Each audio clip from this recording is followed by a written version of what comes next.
नमस्कार, मैं सुरेश कुमार। सबसे पहले आप सभी को, जितने भी esteemed members of ICDS family हैं, उन सबको हैप्पी न्यू ईयर।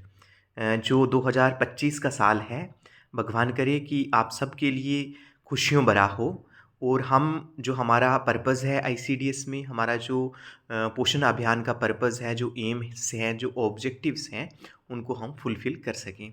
तो सभी जितनी भी जो आंगनवाड़ी वर्कर्स हैं, सभी जो सुपरवाइज़र्स हैं, सभी वर्दी सीडीपीओज़, वर्दी डिस्ट्रिक्ट प्रोग्राम ऑफ़िसर्स, जॉइंट जो डायरेक्टर मिशन पोषण आईसीडीएस जेएंडके, डायरेक्टर सर हैं, इन सबको हमारी तरफ से हैप्पी न्यू ईयर, नए साल की बहुत बहुत शुभकामनाएं।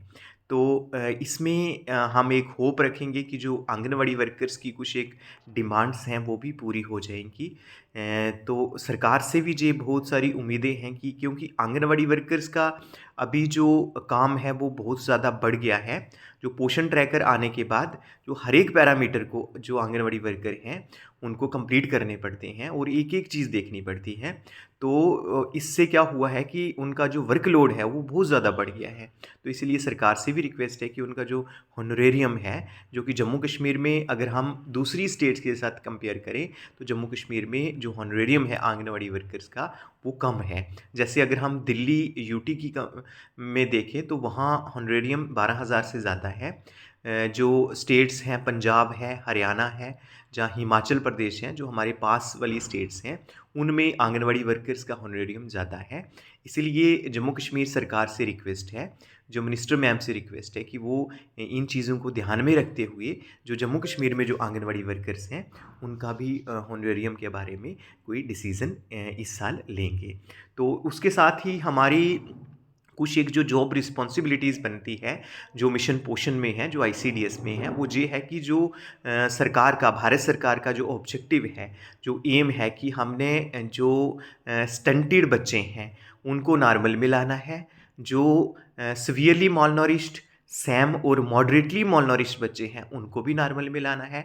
उसके बाद जो एनीमिक मदर्स हैं उनको भी नॉर्मल में लाना है। उसके बाद वेस्टेड बच्चे हैं, वेस्टेड मतलब कि जो हाइट के कंपैरिजन में जो वेट है वो कम है, उनको भी हमने नॉर्मल में लाना है। तो जी, इन ऑब्जेक्टिव्स को लेके जो पोषण अभियान की शुरुआत की हुई थी और मिशन पोषण 2.0 की भी शुरुआत हुई थी।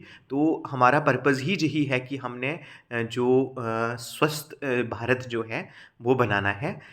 तो ये तभी हो सकता है जब हमारे जो भारत में जो बच्चे हैं वो स्टंटेड नहीं होंगे, नॉर्मल होंगे, मॉडरेटली मालनरिश्ड या सीवियरली मालनरिश्ड नहीं होंगे, जहाँ एनीमिक जो मदर्स हैं उनको खून की कमी नहीं होगी, चाहे वो प्रेग्नेंट लेडीज़ हैं, लैक्टेटिंग मदर्स हैं, या एडोलेसेंट गर्ल्स हैं, या बच्चे हैं, उनको खून की कमी नहीं होगी। तो ये हम सबका एफर्ट्स रहना चाहिए, ये हमारे लिए एक सेवा भी है।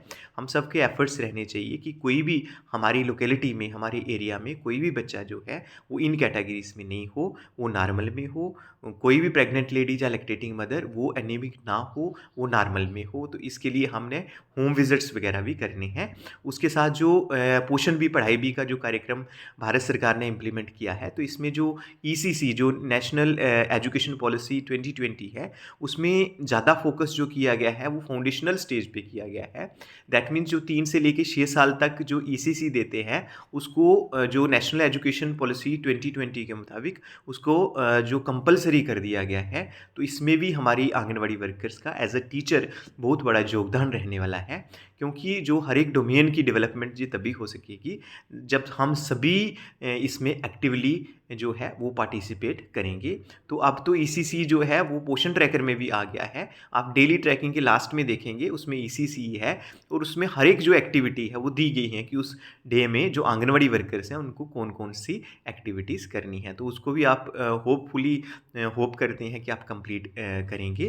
तो एक बार फिर सभी को हैप्पी न्यू ईयर, नए साल 2025 की बहुत बहुत शुभकामनाएं। धन्यवाद।